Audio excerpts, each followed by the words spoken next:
Coach, there's so much history surrounding this program, and now that you guys are going into the ACC, it feels like big-time football is back on the hilltop. I can't imagine what the excitement level is around campus. How would you describe it? It's hard to describe the excitement of just on campus, our fan base, our university. To your point, I mean, we spent 75 years in the Southwest Conference, won 11 championships, you know, have had national championships, Heisman winners, and then we're in the city of Dallas. And, you know, we have a great mayor, Eric Johnson, and you think about everything that's going right with the city right now, like the city of Dallas deserves a big-time college football team. And so we're excited to have a chance to be on that stage in the ACC and compete and represent our city, represent our state. And so I could say there's probably not been a more anticipated season in SMU in a long time. And it's interesting, right? Because of all that history, it still feels like we're on the ground floor of the future of SMU athletics. And with that being the case, I'm curious about the foundational traits that you want to ensure are embedded in your ball club in order for this thing to grow the right way. Yeah. I think you look at it a couple different ways, but the number one thing, not only in this year's team, but in our program, is we want to be Dallas's team. We want to be connected to the city. I think that's grown over the last 4 or 5 years, and our move into the ACC only helps that. You know, when you have Florida State coming in here, the following year Miami's coming in here, and some of the non-conference games we have in the future, I think it just changes the feel, the stadium expansion. But the best high school players every year come out of Dallas. And for us to be able to recruit South Dallas, North Dallas, DISD, all in between, the surrounding areas, that's a big deal to us. And I think the move to the ACC allows that vision to become much more of a reality for us. Fair or not, the football team is really the standard bearer for an athletic department. It's the front porch of the university. Yep. So with that being said, what do you want people to see? What do you want people to feel when they watch the SMU Mustangs? Yeah, it's a great question, because when you make a move like this to the ACC, everybody talks about the athletic piece of it. This is massive for our university.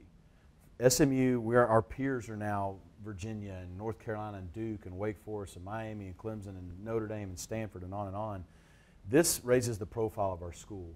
But to your point, the football program, we're the front porch. We're almost the one who's running around carrying the flag for SMU, and millions of people watching us. And so, you know, I want us to represent our school in a very strong way. I want us to represent our city the right way. And the biggest deal is we want to show that we're here to compete. We belong. We're going to compete. The wins and all that will work itself out over these first few years. But I feel like we have a team that's going to compete and represent Dallas and represent SMU well. After the move to the ACC was announced, $100 million was raised in about a week. Yeah. Athletics has raised some $159 million over the last year. What's it like having that kind of support behind this groundswell and this growth movement in the university? I just think it shows that the commitment that our alumni has, such a strong, powerful alumni base that we have, that we want to seize the moment. Like, we have this opportunity, $100+ million in a week, $125 million already raised just for the ACC move. You already said $159 for the year, which was the record in the country. You know, I just think we have a chance to seize the moment. We have a different appreciation at SMU. I think our alumni and our fan base that have been here for the long haul, because we were in the Southwest Conference. We were in, quote, power football, and we had that taken away for about 28 years. And so I think to someone who's had it and lost it, there's a different appreciation for it. There's a different level of humility we have of knowing how big a deal it is and how grateful we are to be back. So we're very thankful, but make no mistake, we're fully committed, and we want to compete right away. I want to keep pulling on that thread, because to whom much is given, much is required. So how do you view that responsibility, knowing you have this humongous support system? It's a huge responsibility for myself, our staff, our team. You know, again, we're representing the city, we're representing our school, but the amount of investment that's been put into this move at a university level, athletic level, from our donors, you know, they expect us to compete, and we expect ourselves to compete. But if you're a competitor, if you're a high achiever, you want those. You want to be at a place where the standard is high, the expectations are high. You know, when I got the job, we hadn't won a championship in almost 40 years. We wanted to do that. We were able to do that last year. You know, we wanted to get the conference move happen. It's happened. We wanted the new facility. We're going to move in a week. Now we got to raise our level. You know, we're going up in weight class. Now we got to win a major conference championship again, and just show we belong, show we compete, and hopefully put Dallas in the playoff. Yeah, you led me to my next question. 11 wins, a conference championship last year. It's an interesting situation because you want your team to build off that conference championship, but admittedly, it is a much tougher weight class. It's going to be a tougher mountain to climb. How do you balance that with your messaging to your team? It's a new team, so now we have a veteran team. A lot of guys are returning off last year's team. But to your point, we did it, almost in like the middleweight division. And it doesn't devalue it. It was a championship, and it's hard to do. There was only 10 schools or whatever, I think, that won one last year. So we're defending champs this year. We're defending in a different league, but we're defending champs. So I think our guys are excited about that opportunity to move up, and hopefully we can be like Roy Jones Jr. and win in both classes. You know what I mean? But like, they want to be on that stage. Our program wants to be on that stage. Our staff, our school, we want to be on the stage we're now going to be on. We feel like we belong on that stage. The messaging is, the formula for winning doesn't change.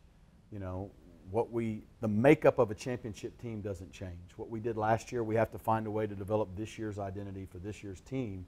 But the challenges are different. And 10 straight Power 4 opponents. Florida State coming in here for our first conference game. We have great non-conference games like BYU and TCU in Nevada. Like, can we sustain a more consistency of success, consistency of performance week in, week out at a different weight level? That's the challenge. Yeah, that consistency is absolutely key. Interesting, because when it comes to joining the ACC, you guys aren't dipping your toe. Hey, Florida State, come on in. We know you won the league last year, but come on in. Wow. How do you approach that challenge knowing the daunting nature of it?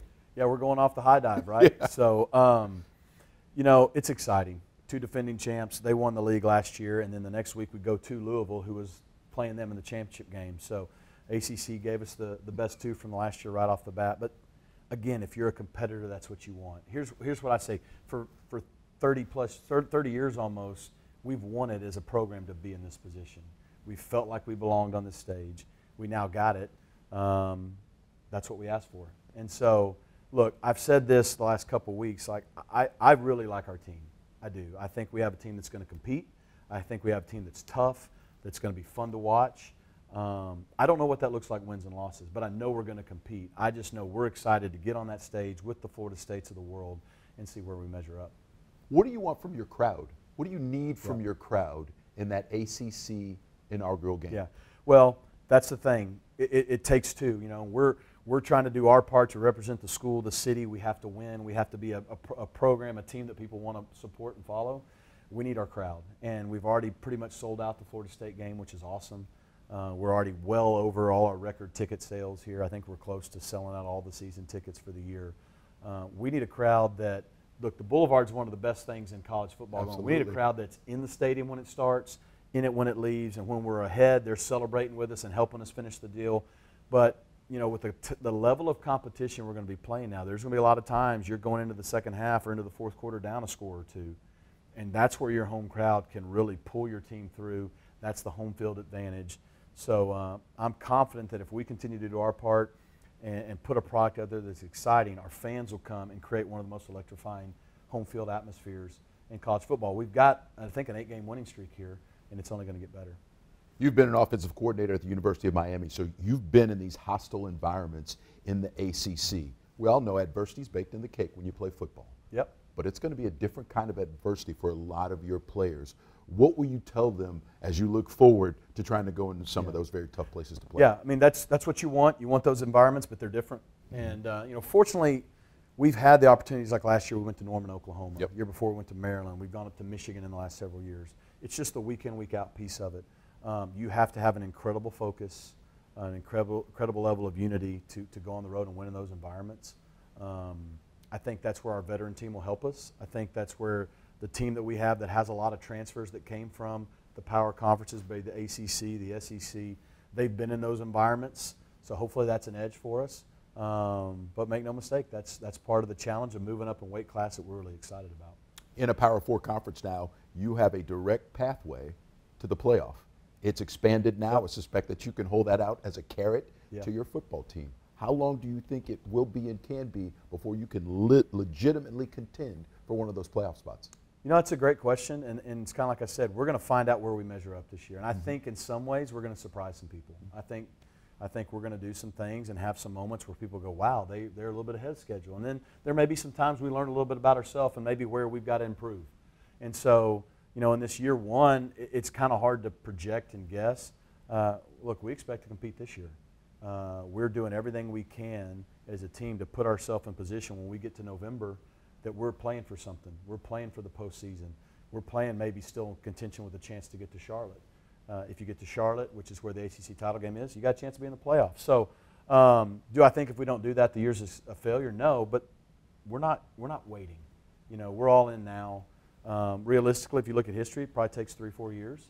But I think the city we have, the support we have behind our program, the talent base in Dallas and Texas we have to recruit from, if we do it right, it could happen sooner than later. Speaking of all in, your quarterback has been all in since he stepped foot on this campus. He hasn't second-guessed playing for SMU. And in this age of transfer portal when players switch teams regularly, how much is his commitment meant to this program and his ability to be a leader in it? It's been huge. I mean, you look at a guy like Preston, who was one of the top quarterbacks coming out of the country, coming out of high school, and he chose to go to SMU over the likes of the Texas, the Stanford, the Alabama, before the facility was built, before a championship had won, before we were in the ACC.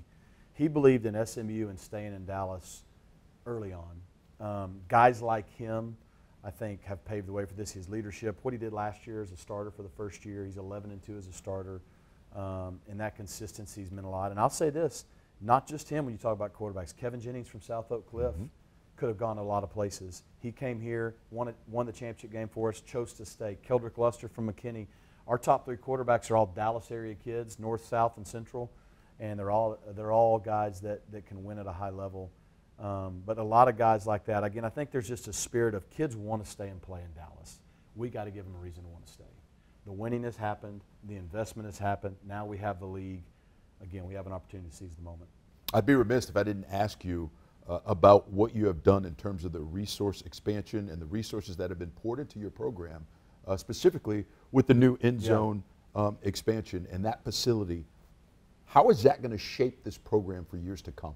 It's a game changer. You know, the Gary Weber End Zone Complex we're moving into this season, it's 190,000 square feet. It's state of the art. I mean, I've been blessed to coach at some really great places over 15 plus years, and in the SEC and the ACC, and it's going to be the best facility I've ever coached out of. And it's not going to take a backseat to hardly anyone. And it's brand new, everything for our players, for our staff. So when you talk about recruiting, you talk about retention now in the portal area for guys to stay. A football facility is like a player's home, if you will, when they're in college. So when they make decisions, there's usually 3 or 4 things that really matter, and that's one of the top things. So for us to have that, it's going to help us continue to recruit at a high level, retain good players, retain good coaches. I think the investment in our program is massive. Will help us in recruiting, retention of our staff too, but that facility is special. It's a transformative piece, and we've seen this program, this stadium, this area around campus continue to evolve. Is there something more that you need to continue to take those steps? Because we always talk about the arms races between all these Power 4 schools. What more is there? You know, it's funny because I came here in 2018 and we didn't have the indoor yet. Yep. We have that now. We didn't have the end zone complex. We have that now. We didn't have as much support as we have now. We had good support, but now we have all the resources and backing from our alumni base. And we didn't have the conference, and we have that now. Oh, and we have a championship. And so I think we've checked a lot of boxes. I'll be honest with you, the last thing we need, besides doing our part and winning and putting a great team out there, we need the city of Dallas to rally around us. We need them to come out and embrace us as Dallas's team. Excuse me. Much like they do the Mavericks, much like they do the Cowboys, the Rangers. There's going to be times that we don't have as good a year, but we're going to have good teams. We're going to be competitive. And there's a lot of guys, men and women, that live in the Metroplex, live in Dallas, that may not have gone to SMU. They may have gone to other schools. But when they're not at their school, they can come support the Mustangs. We can still be their town, their city's team. We can still be Dallas's team. That's what we need. And if we get that, I think the sky's the limit what we can do with this program. You're about to embark on a fantastic journey, Coach. I'm curious, what about your team allows you to sleep better each night nowadays? The culture. Yeah, the culture. I think the culture our staff has built in our short 2.5 years here. I think, again, having a lot of returning players, a lot of veterans. We had 27 seniors, A lot of those guys were on the roster last year. We got a good core group of leadership back, but our staff, the culture, we have guys that believe in the team concept, which is hard in this day and age. NIL, transfer, they all have their own goals. A lot of them want to play in the NFL, and some of them are going to. But we have a team unity and a culture that I think is special. It makes it really fun to coach, fun to come to work with our staff.